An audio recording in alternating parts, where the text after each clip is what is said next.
반갑습니다. 교육백과사전 9번째 시간 시작하도록 하겠습니다. 네. 안녕하세요. 자, 교육백과사전은 박성TV와 교육언론 창과 함께 만드는 방송인데요.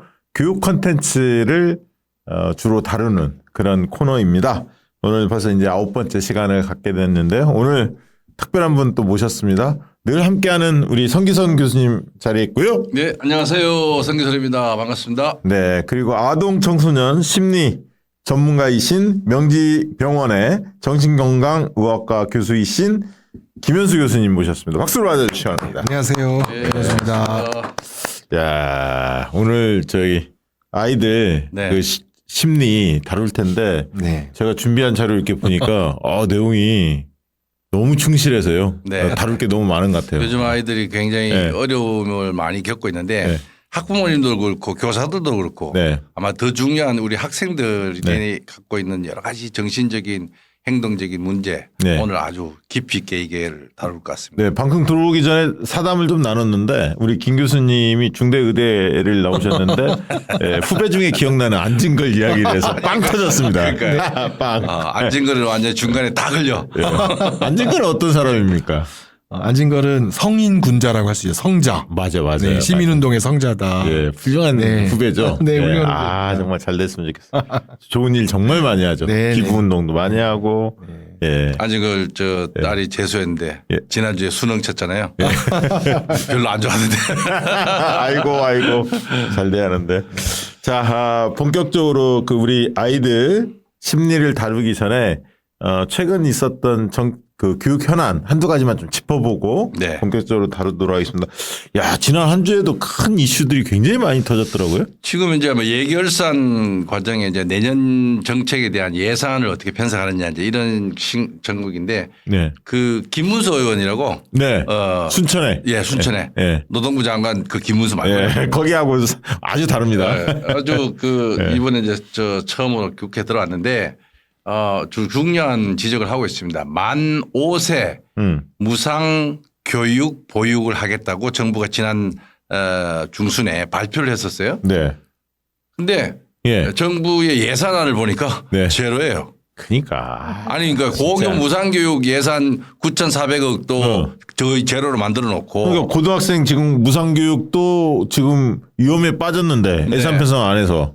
아니 그러니까 예산이라고 하는 게 사실은 정책이거든요. 네. 정책의 방향을 보려면 예산 편성안을 보면은 네. 앞으로 어떤 일이 일어날까를 보여주는데 아니 내년에 25년도에 5세 내후년 26년도에 만 4세 등 무상 교육 보육을 발표를 지난번 했었어요. 예. 6월 하순에. 예. 근데 9월 달에 들어와서 10월 달에 들어와서 이 예산 편성을 보니까 예산을 전혀 편성 안 한 거예요. 야, 이걸 들어보니까 이런 사례들이 꽤 많을 것 같은데. 많아요. 지금 뭐 말은 뭐 하겠다라고 발표해 놓고 예산은 반영 안 한. 뿐만 아니라 뭐 EBS의 위대한 그 수업. 교육들 있잖아요. 네. 위대한 수업. 그러니까 외국의 석학들 철빙해서 하는 네. 그것도 상당히 인기 있는 프로그램이고 예.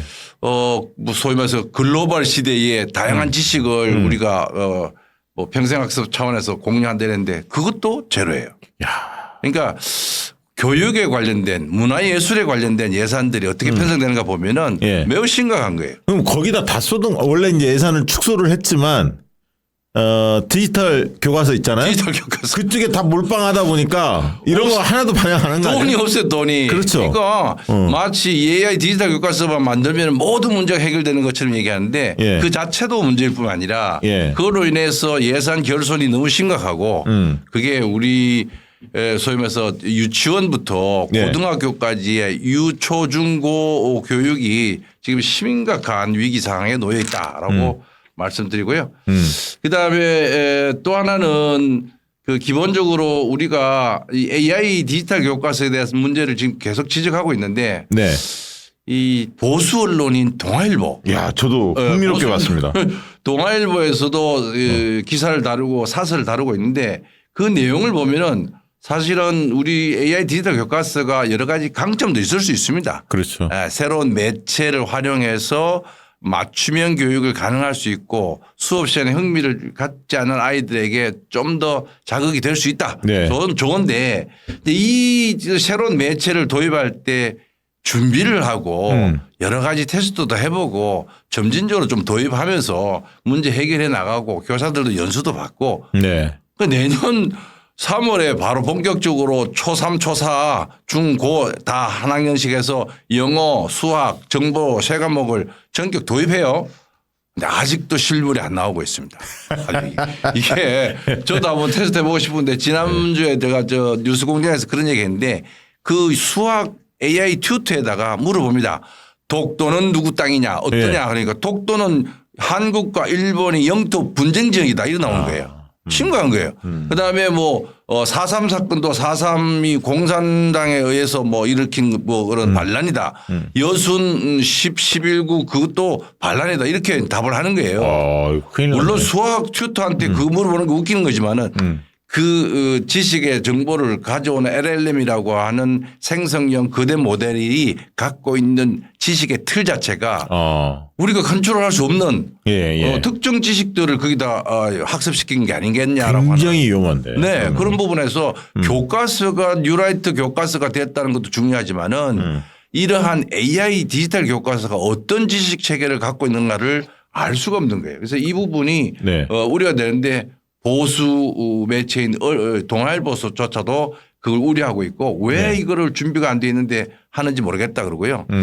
마지막으로 정리하고 싶은 거는 이제 이런 AI 교과서를 아이들이 학습하는 걸 현장에서 보니까 이게 아이들의 생각할 여지를 주지 않아요. 그러니까 오로지 답이 바로 나와버리니까. 답이 바로 자기도 탐구하고 이렇게 추론하고 생각할 수 있는 여지를 가지고 답이 틀리더라도 그 과정을 통해서 자기 지식이 상승하는데 이 AI 디지털 교과서는 사실은 질문하면 답이 나와버리니까 그 과정도 다 생략되니까 아이들의 사고력 떨어뜨리고요.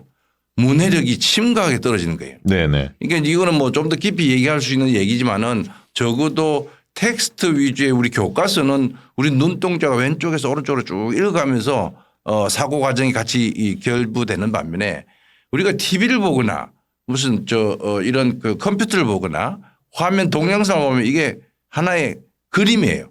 한 장의 그림으로 눈 안에 들어오기 때문에 나의 사고와는 관계없이 내가 직접적인 어떤 사고 작용을 하지 않더라도 그러한 지식이나 정보가 내 눈에 한꺼번에 들어오는 거예요.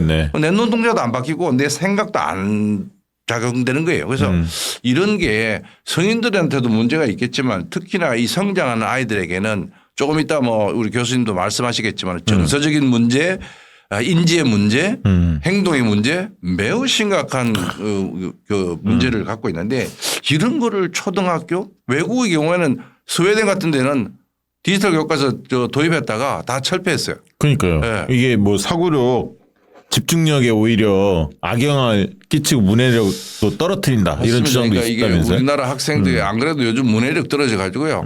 뭐 이를테면은 족보가 뭐냐 그러니까 족발 보쌈 세트 뭐 이렇게 아이들이 얘기한다니까 이게 문자에 대한 이해도가 너무 떨어지는 거예요. 근데 이게 이 디지털 교과서가 들어와서 전면 도입된다고 해서 악화되면 악화됐지 개선되지 않는다. 특히 학부모들이 걱정하는 것은 이런 디지털 이 정보 매체에 대한 중독 이런 것들이 안 그래도 걱정되고 심각한데 학교 가서조차도 AI 디지털 교과서 보고 있고 컴퓨터 탭을 보고 있고 핸드폰 만지고 있다.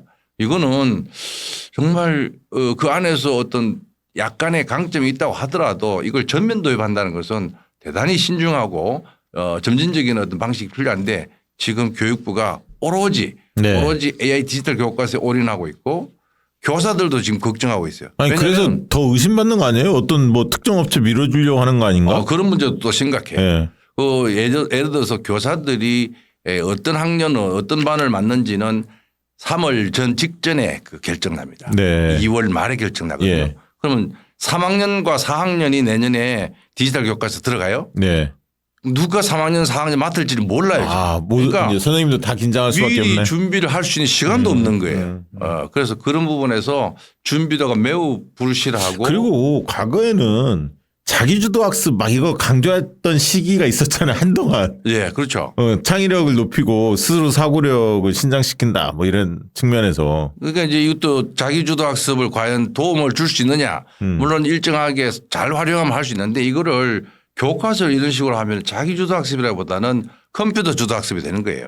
그러니까 이게 소위 말해서 그 앞으로 미래에 필요한 그 미래를 살아갈 수 있는 역량을 가르치는 그러니까 교육이라고 하는 게 그냥 단순 지식 교육이 아니라 이거는 문제풀이식 교육밖에 안 되는 거예요. 네. 그래서 우리 교육의 방향과도 매우 어긋날 수밖에 없는 그런 부작용을 우리한테 줄 거다 하는 생각에서 매우 걱정스럽습니다. 네.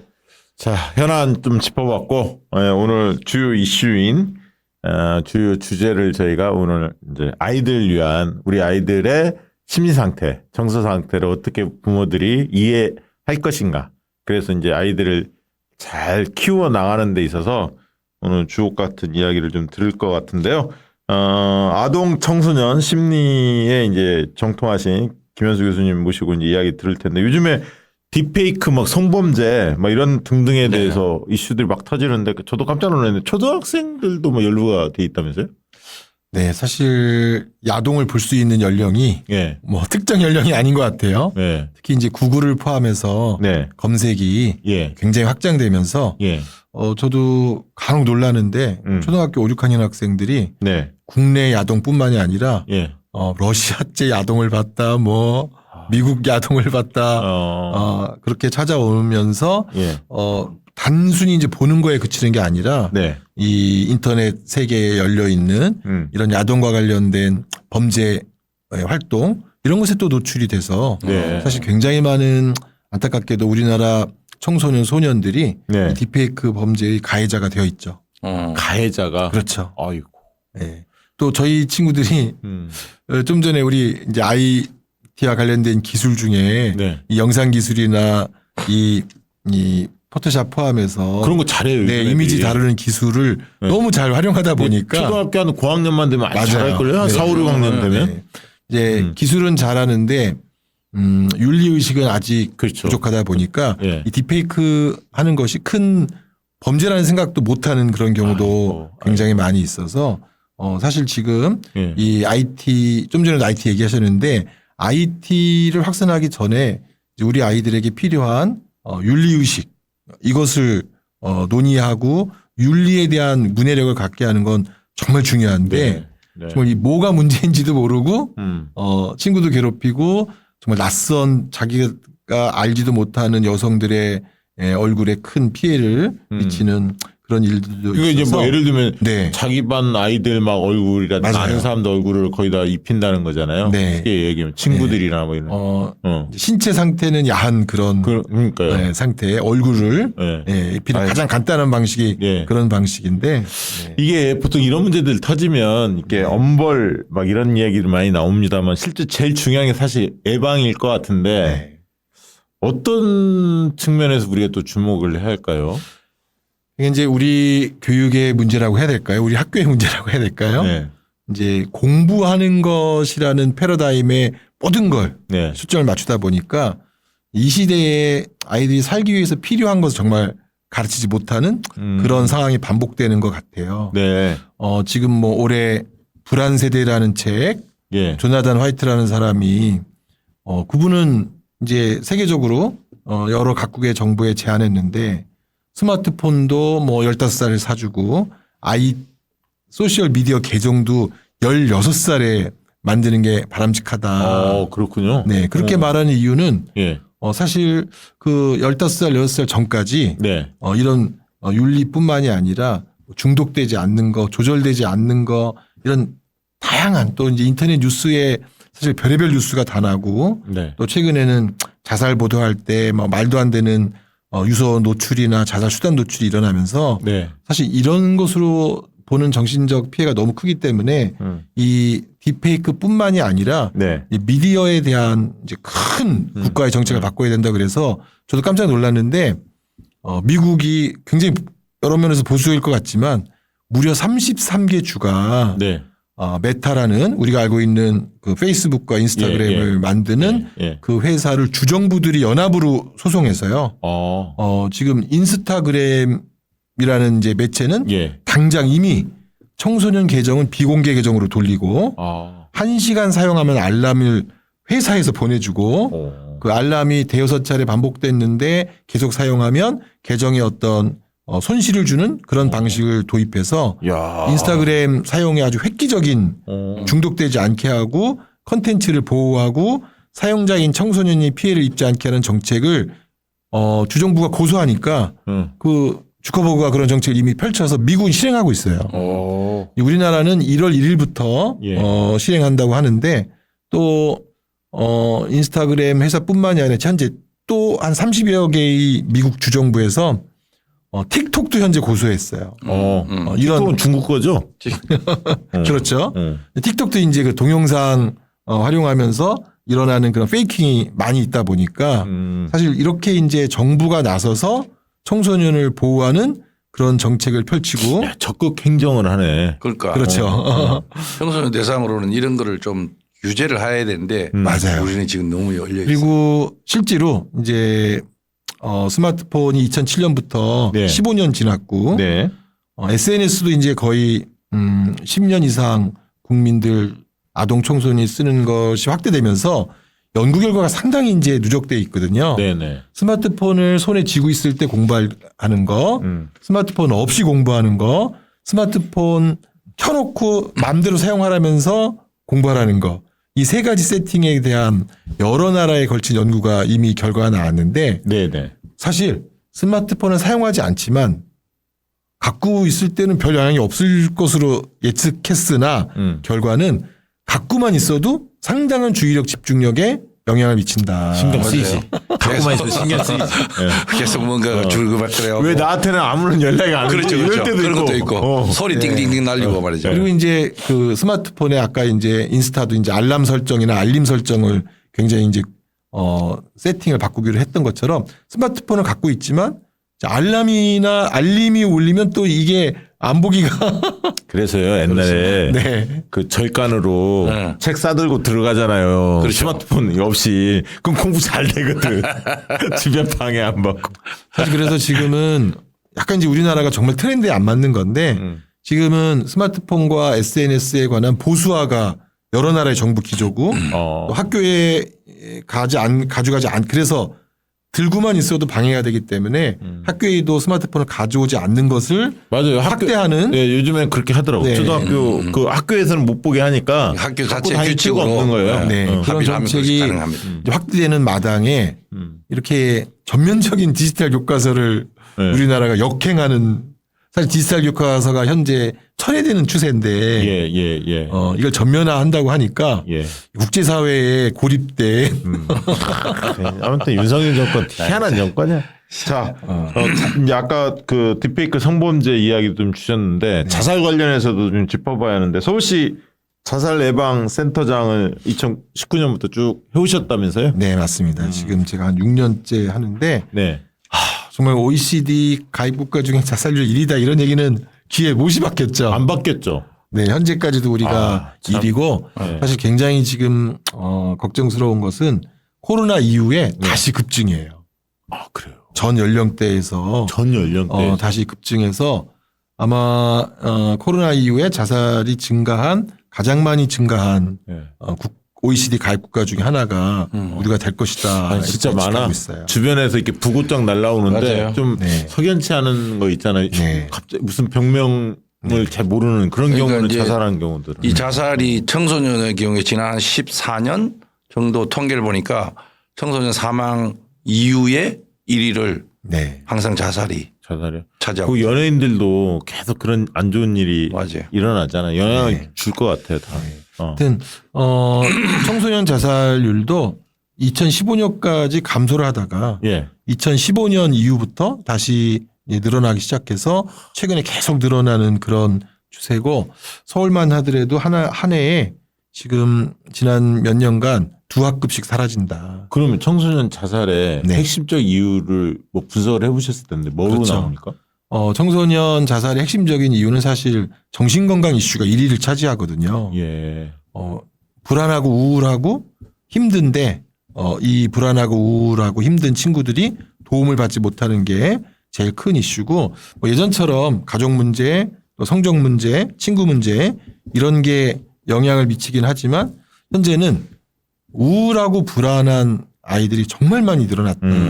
특히 코로나 이후에 이런 거에 관해서 사실은 지금 디지털 교과서에 돈을 쓸 때가 아니라 청소년들의 이 마음 건강과 정서 안정, 학교에 대한 소속감 증진 이런 것에 돈을 써야 되는데 말로는 마음 건강이라고 멋지게 포장되어 있지만 네.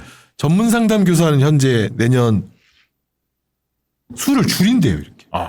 이러니까 사실 마음 건강, 청소년들의 마음 건강이 정말 위기임에도 불구하고 정부는 현재 아무것도 안 한다를 넘어서서 청소년의 마음을 도와줄 사람을 고용하지 않으니까 사실 정말 아이들은 공공적으로 마음을 다뤄주는 그런 도움은 더욱더 현재 못 받을 위기다라고 하는 게 자살이 큰 요인이라고 볼 수도 있어요. 이렇게. 교수님 뭐 페북에 네. 글 보니까 도움을 요청하라. 네.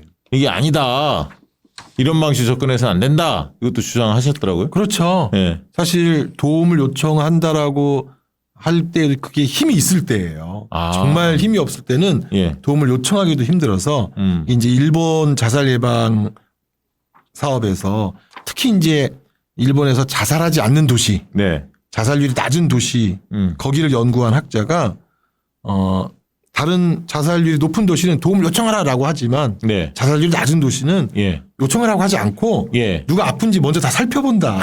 이게 중요해. 야. 이게 중요해. 이게 그러니까 이제 소위 말하는 신청하라고 하지 않고 예. 국가가 적극적으로 발굴한다. 그 얼마 전에 저희가 방송에 하다가 그거 나왔는데 네. 어떤 나라는 네. 커튼이 장기적으로 오랫동안 며칠 네. 동안 계속 닫혀 있잖아요. 예를 들면 그러면 거기가 예를 들면 어르신들이나 어떤 사고가 일어날 네. 가능성이 있으니까 방문한다는 거예요. 찍어보고 다. 우리나라는 그런 거 없잖아요. 그렇죠. 그러니까 지금 그런 얘기예요. 그러니까 맞아요. 도움 요청하라 이렇게 말할 게 아니라 이거를 진짜 도움이 필요한 데가 어딘지를 곳곳이 살펴보고 적극적 행정이 필요한 거지 지금. 맞아요. 네. 아. 아동 청소년에게도 적극적인 도움이 필요한데 뭐 이 아이들에게 지금 제공되는 적극적인 도움이 없고 이걸 다 부모가 알아서 해라라고 하니까 제가 볼 때는 이제 한국의 부모님들도 이렇게 정말 각박해지는 이유가 네. 국가나 공공에서 예. 해주는 게 없고 예. 사실 이제 선생님들하고도 많은 얘기를 나눠보는데 아이가 아픈지 안 아픈지를 선생님들이 참 파악하기 쉽지 않은데 이런 아이들에 대한 여러 가지 검사나 지원도 검사를 해서 제출하라고 한대요. 이렇게 부모들한테 국가가 다 해주는 게 아니라 네. 네. 이렇게 되면 또 생기는 문제가 뭐냐면 내 돈 내고 내가 검사했는데 이 정보는 내 건데 학교에서 내라고 그러면은 나 안 낼 거야. 이렇게 하기가 더 우리가 쉬운 거예요. 이렇게. 우리가 해주면 국가나 공공이 해주면 네. 이 자료는 공공의 자료다.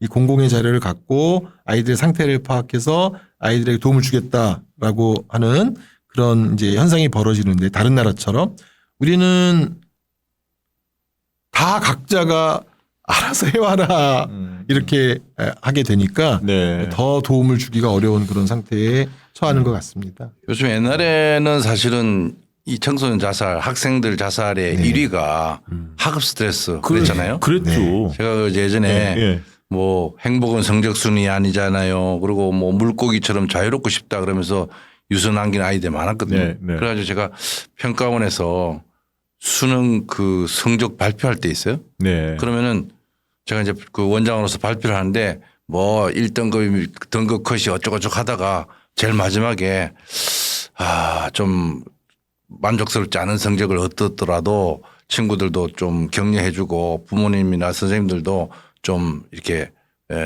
그 질책이나 이런 거 하지 말자 뭐 이런 얘기를 했던 기억이 나요. 왜냐하면은 꼭 예전에는 수능 발표하는 날 그런 불행한 사건들이 자꾸만 보도되고 그랬거든요. 그런데 지금 말씀 들어보니까 우울이라든지 이런 어떤 정서적인 정신적인 어떤 문제라고 말씀하셨는데 이게 코로나로 더 심해졌다고 볼 수 있는 거죠. 네. 지금 관계가 단절돼서 네, 지금은 이제 성적보다는 이런 정신적인 어떤 이슈가 더 큰 외로움, 거죠. 우울, 불안 이런 게 훨씬 더 큰데 뭐 코로나도 정말 할 말이 많은데요. 예. 사실 코로나가 끝나면서 예.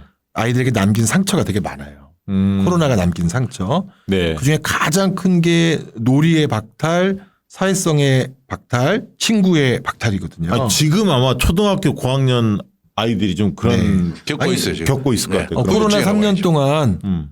특히 이제 학교에 등교를 오래 하지 못했던 애들일수록 훨씬 더 심한 그런 경험을 갖고 있는데 대학생들은 연애가 하기 힘들다고 얘기하고 예. 고등학생들도 부등교 학교를 지금 결석하는 애들의 그룹도 늘고 예. 최근에 초등생들이 초등학교 애들 중에 학교 안 나오는 애들이 계속 늘어나고 있다. 근데 그런 아이들의 상황을 보면 사회성 부족하고 친구 부족하고 이런 것이 코로나 때 더 악화됐다 이렇게 얘기를 하는데요. 사실 이제 코로나가 종식되면서 네. 많은 정부들이 학교를 대상으로 쓴 정책 1, 2, 3위가 뭐냐라고 하는 걸 OECD 사무국에서 조사했어요. 아, 그래요? 교육부 펀드를 어디다 제일 많이 썼냐. 네, 예. 어디다 제일 많이 썼냐면 아동 청소년 정신 건강을 회복시키는데 아. 모든 나라의 정부가 돈을 제일 많이 썼고 네, 네.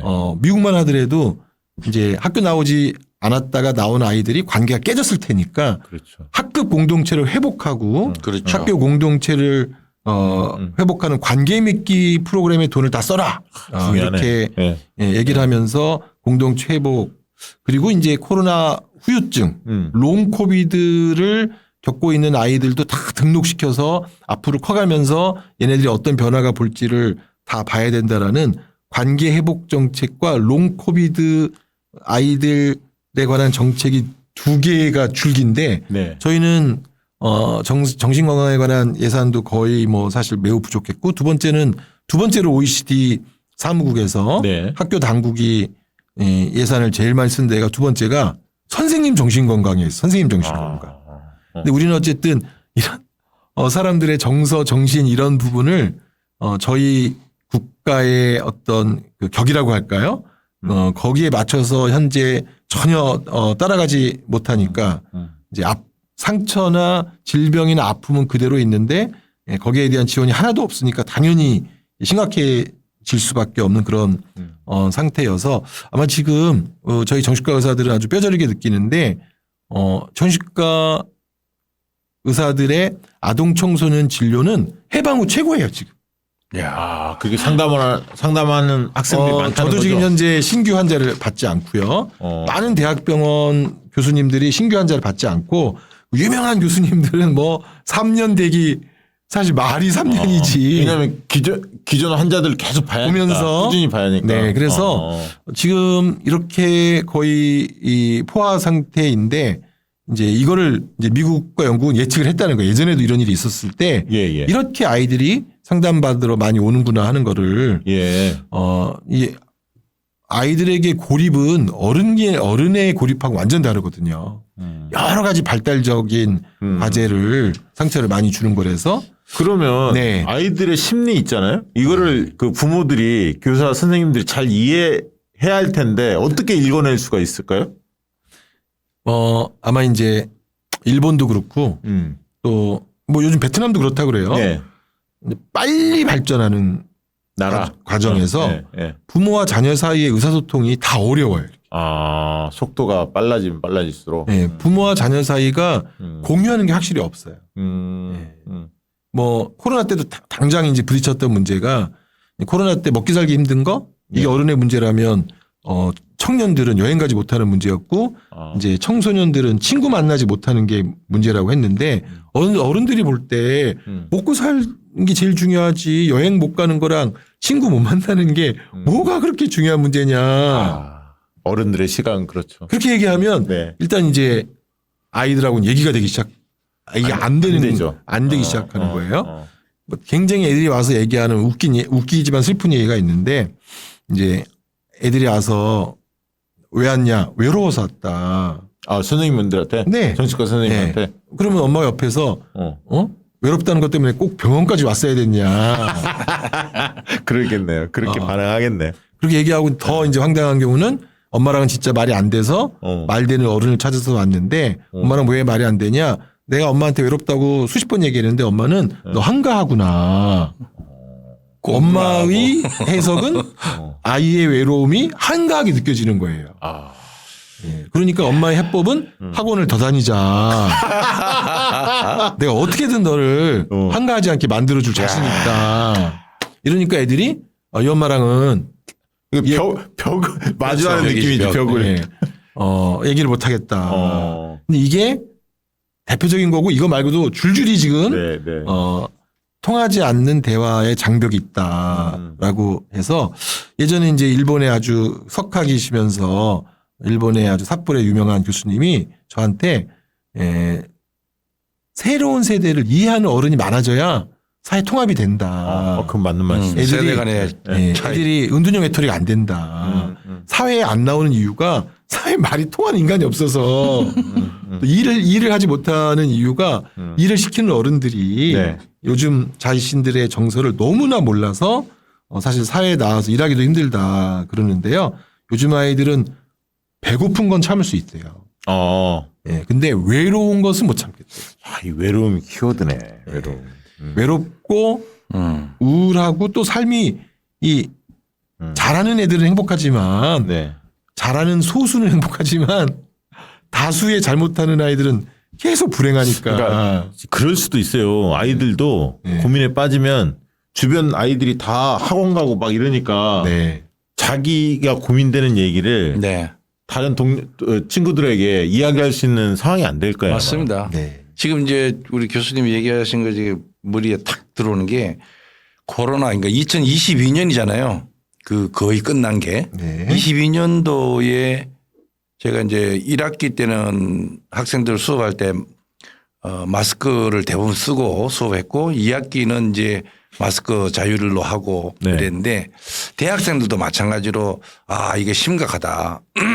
코로나 후유증을 어떤 식으로 극복을 하지 않고 특히나 초등이나 네. 중학교 이 예민한 애들이 나무도 그렇잖아요. 성장하다가 중간에 한번 충격받으면 그 상처가 나중에 더 굵어지거든요. 네. 그거에 대한 코로나 후유증 회복을 위한 프로그램을 미국이나 이런 데서 예측해서 했다는데 그때 그렇게 주장을 했습니다. 학교에서도.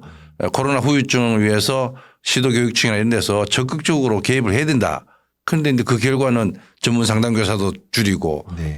오히려 지금 뭐 성적 경쟁 특목고나 이런 어떤 그 입시 경쟁 뭐 킬러 문항을 배제하니 많이 이런 논쟁 이걸로 시간을 다 보낸 거거든요.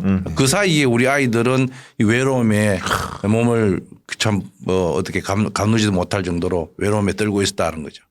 굉장히 인상적이었습니다. 그게.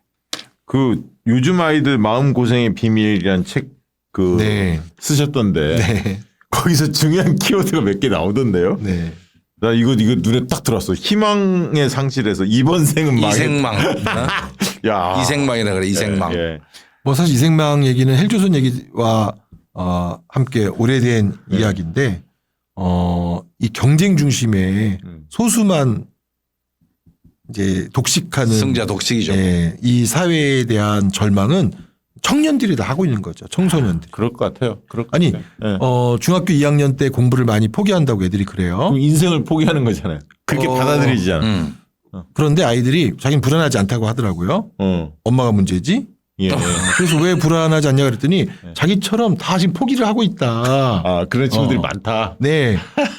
이 정말 사실 어른들이 생각하는 것 이상으로 청소년들 사회에서 중요한 용어는 포기예요. 이제. 포기. 예, 포기. 뭐 포기가 다양하게 있어요. 중포가 뭐냐? 중간고사 포기다. 중포. 기포가 뭐냐? 기말고사 포기다. 국포, 영포, 수포, 과목별 포기도 있고 예. 시험별 포기도 있고 예. 학교 포기, 인생 포기가 쭈루룩 있어서 이 포기의 메뉴가 쭉 있고요. 깜짝 놀랐는데 포기 이모티콘도 있더라고요. 이제. 너를 포기해, 나를 포기해, 엄마를 포기해, 학교를 포기해. 그러니까 사회는 사실 소수는 경쟁하지만 다수는 포기시키는 그런 시스템이 작동되고 있다. 저 교수님 네. 이거 한번 여쭤보세요. 그 상담 받는 아이들이 네. 그 중학교, 고등학교, 초등학교로 따지면 네. 어떤 학생들이 더 많습니까? 상담을 주고. 이게 이제 학교별, 성별 좀 다른데요. 예. 남자 초등학생들도 진짜 많이 들었어요. 남자 초등학생이. 예, 남자 초등학생들은 애들과 놀지 못해서 병난 애들 많아요, 진짜. 애들과 남자 초등학교 1, 2, 3학년들이 애들 10대 명씩 막 몰려다니면서 축구하고 그렇죠. 이게 이게 그냥 노는 게 아니었어요. 우리 코로나를 겪으면서 새로 알게 된 게 많은데 사람이 집단 속에서 놀면서 정말 건강해지거든요. 그렇죠, 그렇죠. 사회적으로도 신체적으로도. 이걸 못했더니 애들이 다 비실비실하고 친구 못 사게 했다 그러고 친구가 뭐라고 했다고 상처받았다 그러고 또는 관계가 깨져버리는. 관계가. 그다음에 초등학교 고학년은 여학생들이 많이 오고요. 사춘기가 오기 네. 시작하죠. 그때부터 이제 월경도 불편하고 모두 싫고 먹어도 싫고 막 이런다고 이제 청소년기의 문제로 가져오고 사실 코로나 시기에 아주 급증한 이제 학생들은 여중생인데 자해가 사실 코로나 전부터 우리나라 사회에서 유행하기 시작했는데 코로나 시기에 집중적으로 여중생의 자해가 들어서 여중생 여고생은 자해 우울증, 자살 시도 이런 이슈로 주로 오고 남자 중고등학생들은 게임 중독, 부등교, 무기력 이런 이슈로 와서 다르군요. 좀 문제를 해결하는 방법과 우리 사회가 허용하는 방식이 확실히 달라서 좀 그러면 달라요. 진짜 네. 그 2, 3년 사이에 우리 아이가 좀 달라졌다. 좀 네. 걱정된다 하면 진짜 정신과 선생님도 빨리 만나야겠네. 뭐 꼭 정신과가 아니어도 상담을 받는다든지 예. 아이의 상태를 점검해 보시는 게 사실 필요하고 이거는 개개인 가족들이 할 게 아니라 예. 원래 국가가 해줘야 될 일이었다. 아니 그럴 거예요. 아니 집안에서는 그럴 것 같아. 부모님 입장에서는 애가 좀 한 살, 두 살, 서너 살 더 먹어가면서 애가 네. 좀 이렇게 고민이 많아졌나? 좀 달라졌나? 이렇게 하고 그냥 넘어갈 수가 있는데 그렇죠. 이게 이제 아까 얘기했던 코로나를 우리가 거쳤기 때문에 그렇죠. 그 과정에서 그 이후에 또 어떻게 바뀌었는지 이걸 알아야 하는데. 제가 거기서 꼭 한마디 하고 싶은 이유가 이게 있는데 우리는 이제 그거를 자꾸 개인적인 문제라고 생각하는 것 같아요. 코로나 때 IQ가 20이 떨어졌다라고 브라운 대학 연구팀이 발표했어요. 그다음에 네이처라는 잡지가 이걸 실어줬어요. 이거는 진짜 그럴 수 있다라고 하는 것을 과학자들끼리 동의한 거거든요. 네네. 그러면 국가가 뭘 해야 되냐면 국민 전체 새로 탄생한 영유아 IQ 20이 낮아졌다는 거에 대한 국가가 대책을 세워야 돼요. 그렇죠. 그래서 어린이집을 늘리고 어린이집 보모를 늘리고 이 코로나 3년 동안 IQ가 20이 낮아진 국가적 사태에 대한 대책을 세워야 되는데 네. 우리는 이게 다 개인이 해결해야 된다. 각자가 알아서 해야 된다라는 게 국가에 대한 우리의 신뢰나 국가에 대한 희망이 없어지는 부분이고 현재의 정부는 이런 거에 일체 아무런 정말 너무할 정도로 예산이 빵원인 이런 상태에 있고 사실 중고등학생들도 부모님들이 이해하지 못할 어른들이 이해하지 못할 문제로 오고 학교 선생님들이 진짜 힘든데 생각해 보세요. 학생들이 IQ가 20 떨어져서 왔어요. 평상시보다 선생님들이 대체적으로 2학년 더 낮은 것 같다고 해요. 네. 그럼 6학년 선생님이 몸뚱이는 6학년인데 4학년 수준 정도의 규범을 갖고 있는 애들하고 다시 수업을 한다? 6학년도 4학년처럼 대하면서 수업을 해야 된다? 이런 건 정말 좀 심하게 말하면 새로운 직업을 하는 거지. 옛날에 하던 걸 하는 게 아니거든요. 네. 이런 것에 관해서 우리가 그냥 다 하면 근데 그러면 선생님들은 그걸 지금 인식하고 계시는가요? 현장에서? 그러니까 이게 이제 교육 격차가 이제 그렇게 나타나는데 가정에서 지원을 어느 정도 받은 애들은 코로나 영향을 덜 받고요. 예. 경제적으로 어렵고 여러 가지 가정적인 형편이 어려운 아이들은 그 격차가 훨씬 더 벌어져서 맞네. 정서적인 문제도 심각하고 기초학력도 확보가 안 되는 거예요. 그러니까 지금 얘기한 것처럼 초등학교 4학년이다. 4학년 수준에 도달하는 기초학력을 갖고 있어야 되는데 네. 초등학교 1, 2학년 수준인 거예요. 그런데 4학년 정도 되면은 초등학교 1, 2, 3학년하고 달리 그 교과의 난이도가 점핑을 해요. 그리고 이제 그게 적응 못하면 무슨 이제 그렇죠. 포기 얘기 나오는 그리고 거예요. 막 선행학습 하는 애들은 또 한참 나갈 거고. 그럼요. 그러니까 그렇죠. 코로나 때 아마 격차가 확실히 커졌는데 예. IT를 좀 알고 예. 원격 수업을 할 때 줌 사용법을 부모가 가르치고 이런 집은 다 적응하고 다 잘 따라갈 수 있었죠. 근데 뭐 줌이 뭐냐 그렇죠. 이러고서 그 게임하지 말아라 이런 정도의 잔소리를 하는 집과의 그 아이들 훈육과 예. 교육 환경의 구성의 격차는 상당히 컸던 것이 지금 막 결과로 나오고 있어요. 네. 야, 그렇군요. 아까 저기 성별로 네. 초등학교 그리고 중학교 이렇게 차이가 있다. 아까 그 여성들 같은 경우는 여학생들 같은 경우는 자해. 네. 아까 그 얘기했고. 그러니까 그다음에 남학생들은 약간 무기력. 무기력증. 네. 지금 뭐 대학에서도 학교- 그런 아이들이 보여요. 네, 맞아요. 아니 대학 입학 시험 치고 들어오는 아이들인데 뭐 별 차이 있겠나 싶은데 전반적으로 학생들이 일테면은 대학 문화가 일단 단절됐잖아요. 맞아요. MT 가는 것도 몰라요 방법을. 네. 그러니까 그런 문화가 단절됐고 그다음에 대학생들의 학습 활동의 어떤 특성이 같이 그룹 스터디도 하고 뭐 이런 거 하는데 거기서부터도 뭐 안 돼요. 그리고 라이팅을 해보니까 쓰는 능력이 훨씬 떨어져요. 그 말은 중학교, 초등학교로 내려갈수록 훨씬 심각하고 이게 누적적으로 결손이 일어나기 때문에 그때 결손된 거는 잠시가 아니에요. 네. 나중에 맞아요. 가야 될 어떤 뭐 건물 짓는데 1층, 2층 짓다가 3층이 영 부실해. 4층, 5층, 6층 못 올라갑니다. 네. 무너집니다. 그래서 그런 지금 정서적인 문제도 똑같은 거잖아요. 네. 국가의 책임에 대해서 뭐 교육의 책임에 대해서 학교의 책임에 대해서 얘기하시는데 정말 심각하게 우리 현장을 보면은 오로지 교사들이 그 다 뜻맡고 있고요. 그러니까 이제 교권의 문제 또는 교사들의 어떤 그 집단 저 작년 그 어떤 불행한 사태의 연속 이런 게 그거와 관련돼 있다 보는 거예요. 그 심리 상담 교사가 전문 상담 교사. 네, 뭐 그게 이제 학교별로 배치가 좀 되고 있나요? 되고 있는데 예. 그 숫자는 정말 필요한 학교의 절반도 지금 못 미칠 정도로 매우 적은 숫자고 예. 매년 뽑는 숫자를 늘려나가도 모자랄 판인데 지금 말씀하는 것처럼 줄여가고 있다는 거니까 학교에서 이런 편하게 상담할 수 있는 체제가 제대로 갖춰지지 않고 있다라고 하는 문제가 있는 거예요. 참. 그 교수님, 네. 그러면 그 부모님들이 집에서 아이들하고 대화하는 방법 있지 않습니까? 뭘 좀 주안점을 둬야 하는지 어떻게 좀 개선해야 할까요? 이제 우리나라 부모님들이 우리나라의 문화를 그대로 이제 몸에 배서 정말 이제 한국, 미국, 중국, 일본 네 나라 부모님만 비교해도 네. 우리나라 부모님들의 특징이 있어요. 예, 어떤 식인가요? 말을 안 들어요. 이렇게. 애 말을 안 들어요.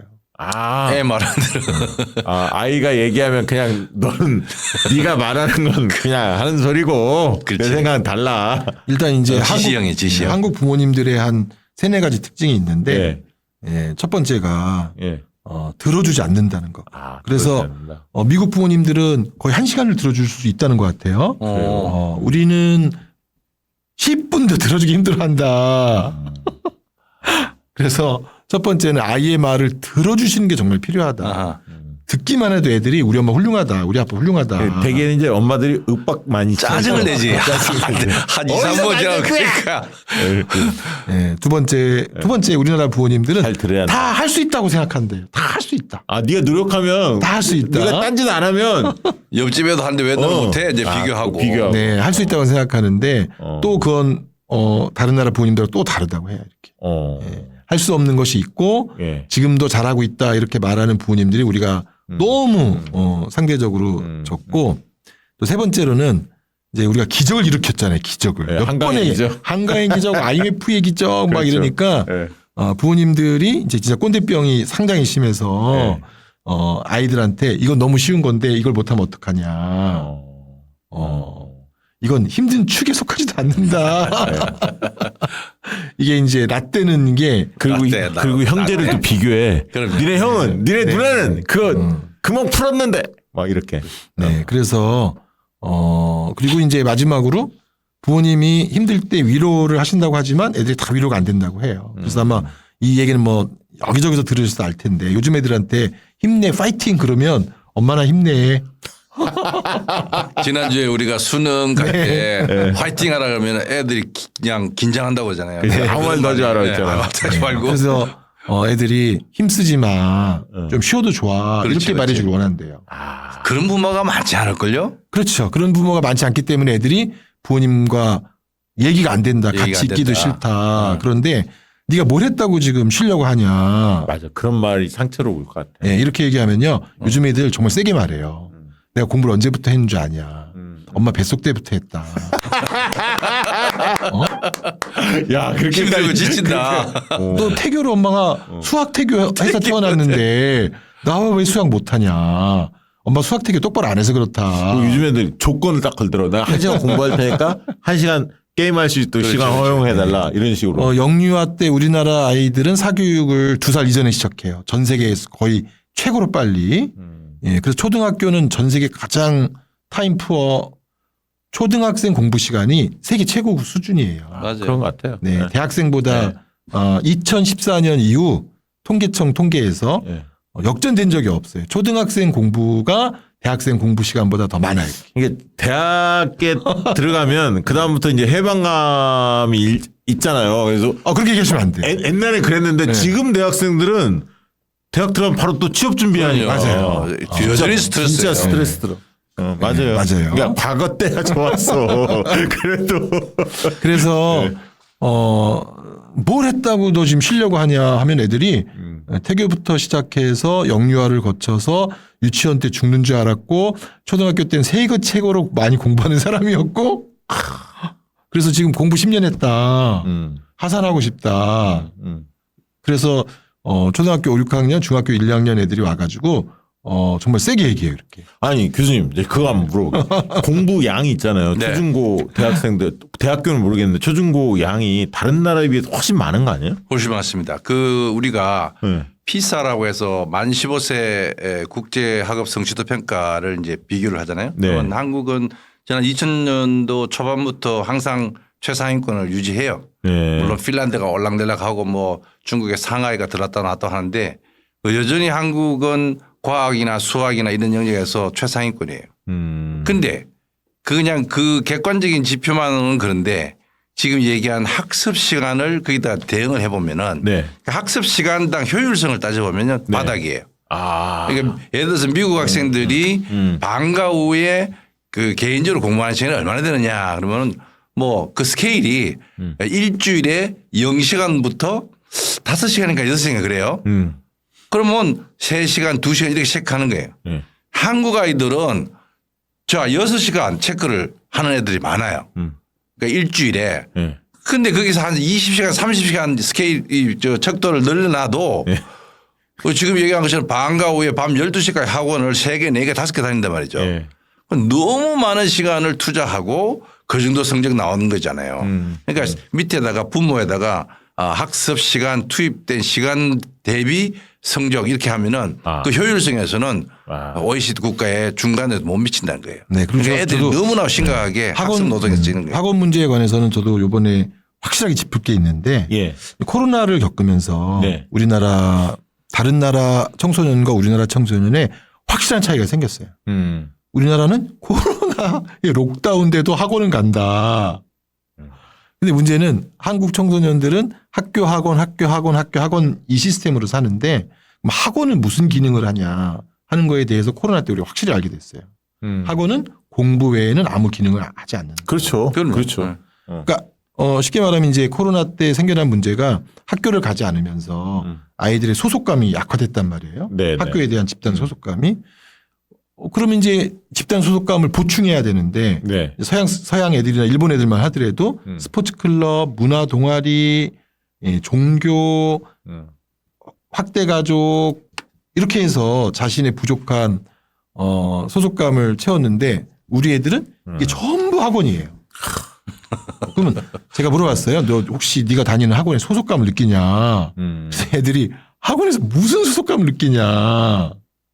학원은 소속감을 주는 것이 아니라 오히려 더 친구를 짓밟는 경쟁을 오히려 더 가속화하는 걸 배우는 집단이다. 그러니까 우리나라 애들이 외로울 수밖에 없는 게 자신이 힘든 일을 뭔가 겪을 때 찾아갈 삼촌 고모 이모도 없고요. 찾아갈 종교도 거의 현재 안 나가고 무슨 동아리나 클럽이나 서양 사람들이 청소년기 때 방황하지만 마음을 잡아주는 그 무엇이 우리는 없어요. 아이고.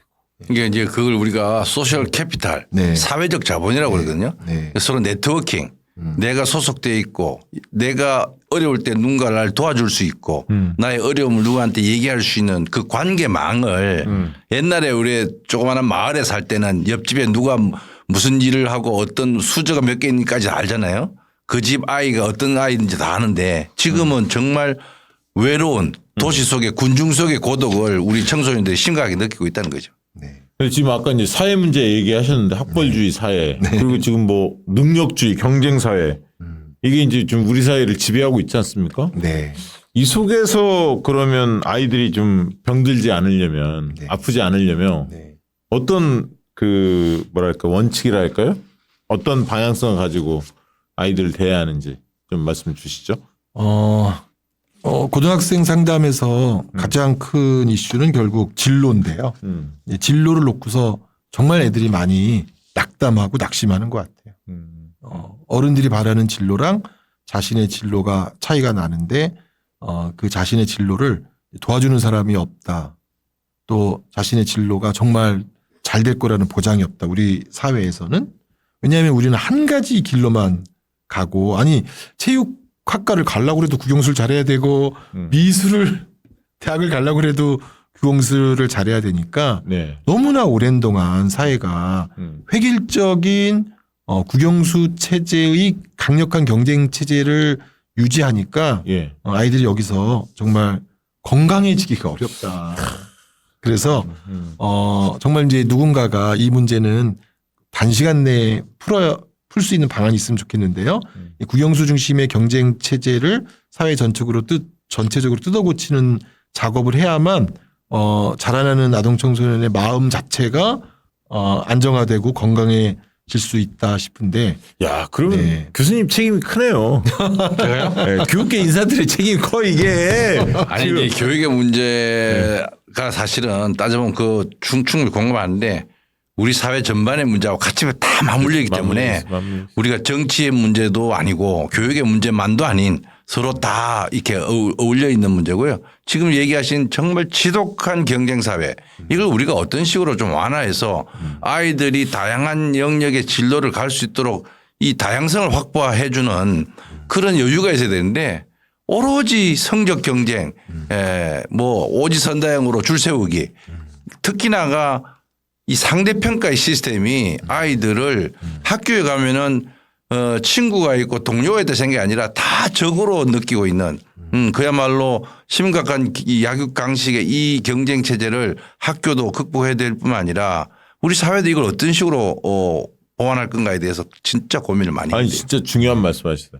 그러니까 뭐 여러 가지가 있죠. 국영수 중심으로 뭐 모든 것을 하는. 그러니까 왜냐하면 한동안 뭐 서태지도 있었고 막 이렇게 스타들이 정규 학교를 그만두고 자기 관심 있는 영역으로 해서 막 네. 그 흔히 말하는 스타덤에 오른 그 전문가들이 예술인들도 많았고 연예인들도 많았는데 그런 걸 보면서 이제 그런 흐름이 좀 흐름으로 형성이 되나 이런 생각도 했거든요.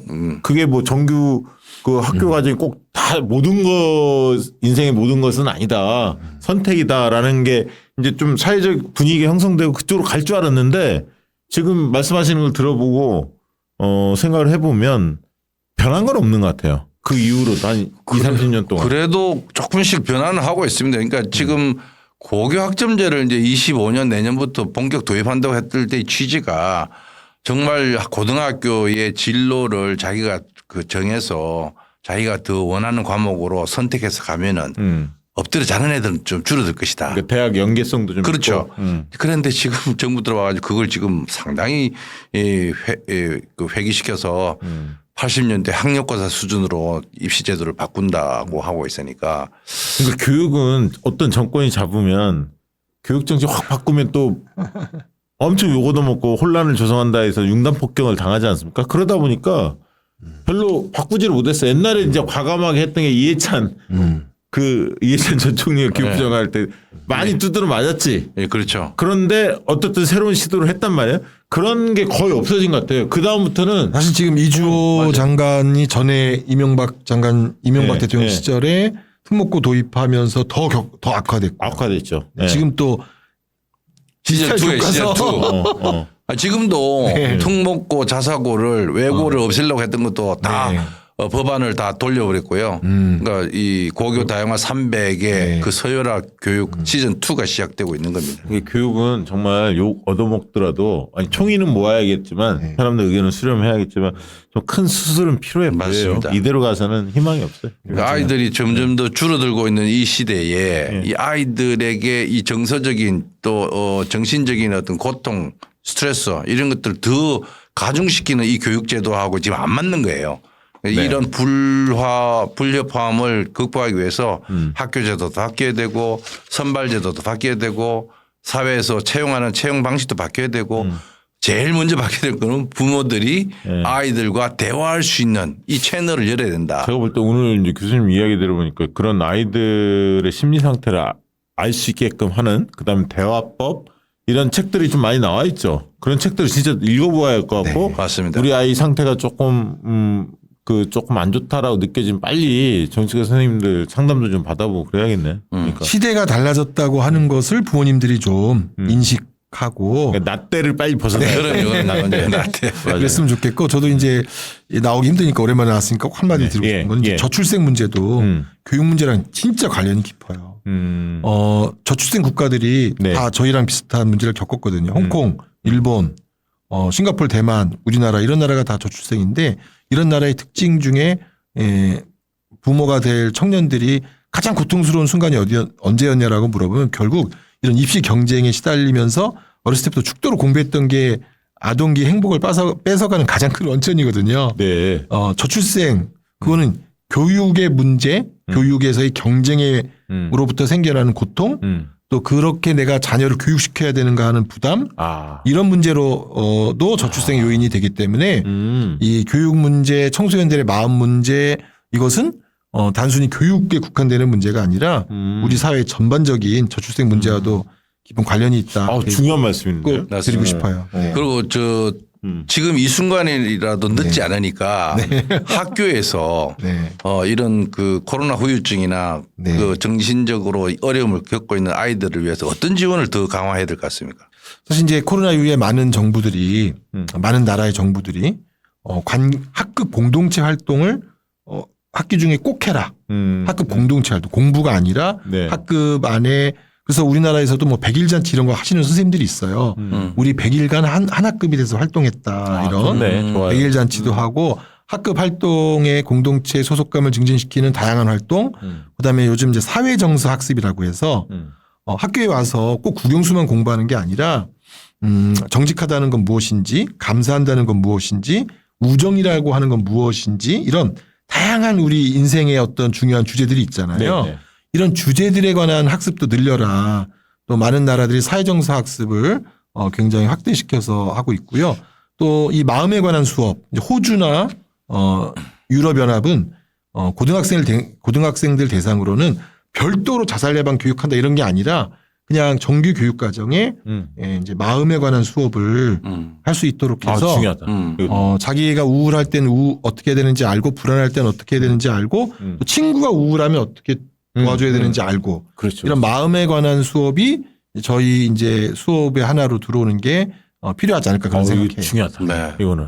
그러니까 이제 그 지난 한 10여 년 동안 혁신학교를 만들면서 운영하면서 지금 교수님 얘기한 정말 윤리적 생활 공동체라는 개념에서 학교에 오면 아이들이 서로 케어하고 돌보고 관계 맺고 자기 목소리 내고 이런 훈련들 많이 했거든요. 네, 맞아요. 그러니까 이런 것에 대해서 학부모들이 좀 더 지원하고 응원해야 되는데 아이고 혁신학교 지정을 반대하고 막 그런 게 뭔가 학교에 대한 오해가 너무 심하다. 학교가 해야 될 본령을 제대로 한다면은 아이들의 정신 건강도 돌볼 수 있는데 너무 성적 위주 경쟁 위주로 가는 이 학교 교육에 대해서 우리가 함께 돕고 그런 본령을 찾도록 노력하도록 지원하는 그런 자세가 지금 현재 필요하다고 생각됩니다. 그 관련된 여러 도서들이 많이 있습니다만 우리 김현수 교수님 쓰신 책들이 굉장히 많더라고요. 관심 있는 분들 검색해서 한 번쯤 읽어보시면 굉장히 좋을 것 같고요. 오늘 굉장히 뜻깊은 이야기 들었습니다. 아이들의 그 심리 상태가 어떤지, 어떻게 키워야 하는지, 대화를 어떻게 복원해야 할지, 또 학교에서는 어떻게 해야 할지, 특히 이제 코로나 이 시기에 아이들이 어떤 과정을 겪었는지 뭐 여러 말씀을 굉장히 주셨고 끝으로 아까 저출생 관련해서도 굉장히 의미 있었어요. 그러니까 자기가 학창 시절에 행복했어야 아이들 더 낳고 싶고 막 이럴 텐데 내가 불행했는데 우리 아이들은 이런 생각 가진다는 거 아닙니까? 자, 교육백과사전 갈수록 컨텐츠가 빵빵해집니다. 좋습니다. 오늘 순서는 이것으로 마치도록 하겠습니다. 고맙습니다. 고맙습니다. 양질의 상품을 착한 가격에 박시영TV.com